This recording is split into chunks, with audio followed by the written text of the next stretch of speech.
नमस्कार मित्रांनो, आपल्या सर्वांनाच माहिती आहे की कालचा दिवस हा संबंध बैलगाडा क्षेत्रासाठी काळा दिवस होता.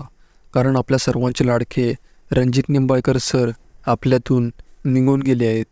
अतिशय वाईट आणि नीच कृत्य आपल्या सरांसोबत केले गेले आहे.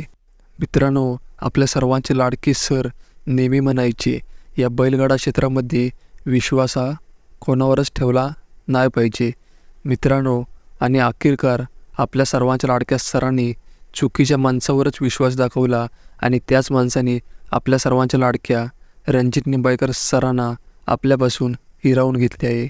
मित्रांनो, आजकालच्या खोट्या जमान्यामध्ये नेहमीच सच्चाईचा पराभव केला जातो आणि तेच काल सरांसोबतही घडले.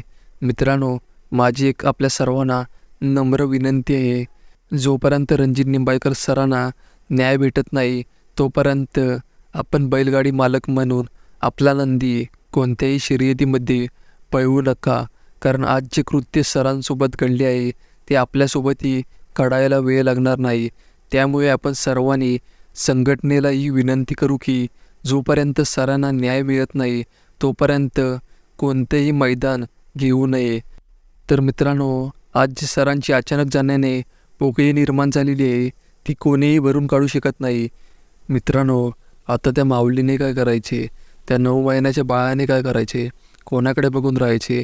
मित्रांनो, सरांच्या अचानक निघून जाण्यामुळे संबंध बैलगाडी क्षेत्र पुरकत झालं आहे. मित्रांनो, त्यामुळे रणजित निंबाळकर सरांना न्याय भेटलाच पाहिजे.